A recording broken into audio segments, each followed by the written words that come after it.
Hello. Gonna be reading James chapter 13. Noah, he wouldn't respond. I'm all alone. I'm gonna skip the excerpt. You know what? I'm starting on page 2. No. Right here. This is where we left off.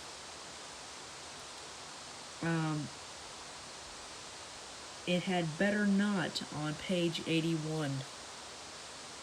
Go.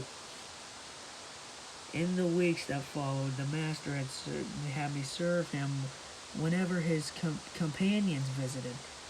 I listened closely to their conversating, but they blew only hot air, complaining about the Congress and weather and the effect of war on business. I was relieved to hear that the printer, ink-stained, and had fled to the city with his wife and children.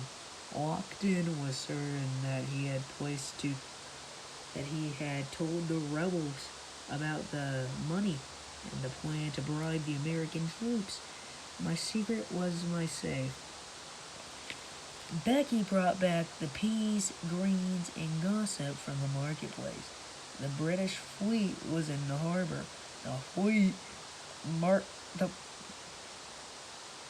The British fleet had sailed for Jamaica.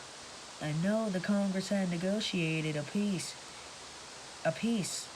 No, the British planned to kill us all while we slept.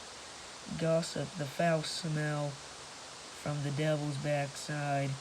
That's what Mama always said. I tried to ignore the wild stories and stay alert for anything I might use to secure our freedom. Becky had been quite happy to give us the chore of hiking up to the tea water pump every day. After my first few visits, it became my favorite part of the day.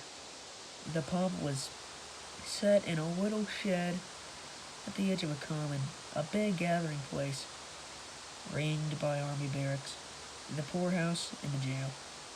The trees in the fields to the north, common and burying place for Africans. The air was cleaner up there and easier to breathe. A week after Lockton returned home, Curzon stood with me in a line, and of servants waiting for water.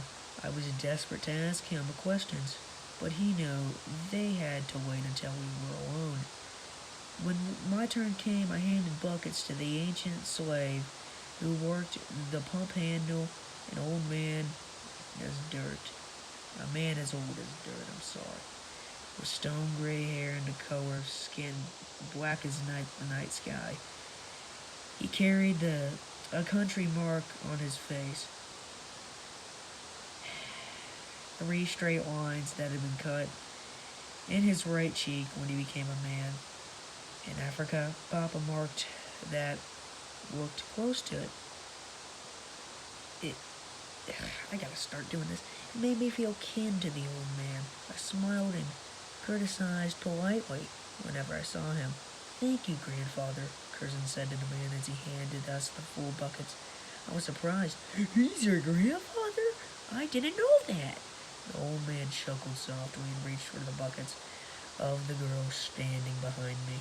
I'm the grandfather of everybody and everything. He pushed me down under the middle of the handle of the pump, and the water flowed. Mind how many you go, missy. Curzon waited there until we were 2 blocks down Queen Street before he had asked me anything about the Lockton's affairs.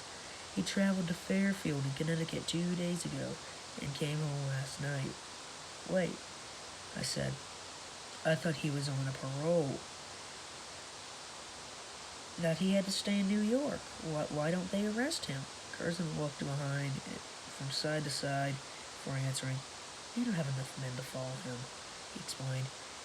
And his aunt has powerful connections, both here in England. There must be solid proof before they dare arrest him again. Should you ever come in possession of letters sent to him, maps, or if I find the king hiding in our pantry, I interrupted. The Congress will give you a medal for that, he said. with a grin. I'd rather have a passage home on a fast ship.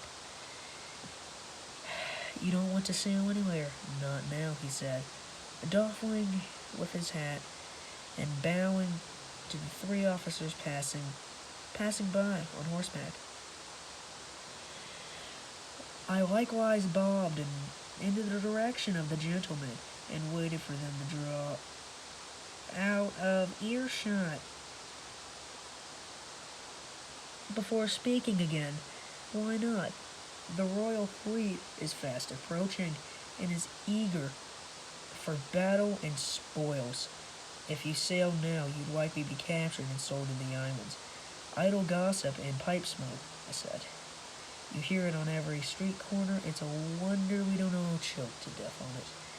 Where you see smoke and find fire, country, don't worry. The day of our liberty will soon draw. Alright. Not good, I lost track. But we're gonna start in the next paragraph. The sun set later and later in those weeks. The extra light was welcome and put to good use. I aired out the pallet and blanketed and tidied our cellar corner. The potato bin was near empty, and Ruth asked to play in it as if it were a little house. I would not let her. Instead, I would make her a corn husk doll, painting a face on it with pulpberry juice, and fashioned a gown for it. Fashioned a gown for it with a piece of ceramic, C word from Becky's scrap bag. One night, feeling out of sorts and reckless, I crept up on the stairs. It was after midnight, and walked in, and his wife slept heavily. I snuck into the library and took a book from the shelves. A story called Robin Crusoe by Mr. Defoe. I sat by the glowing coals in the kitchen, and I read until I could hold my eyes open no longer. When the fat moon rose the next night, I planted the mystery seeds I had taken from Mama's jar.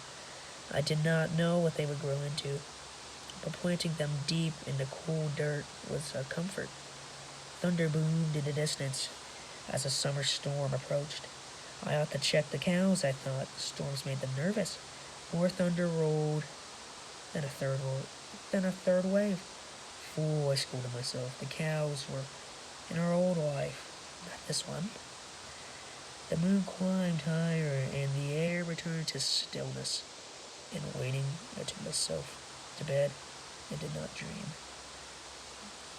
That is chapter 13 of Chains.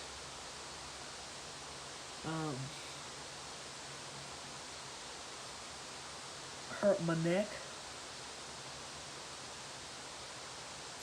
I hope we know is going to be here next time. The word is Applebee's.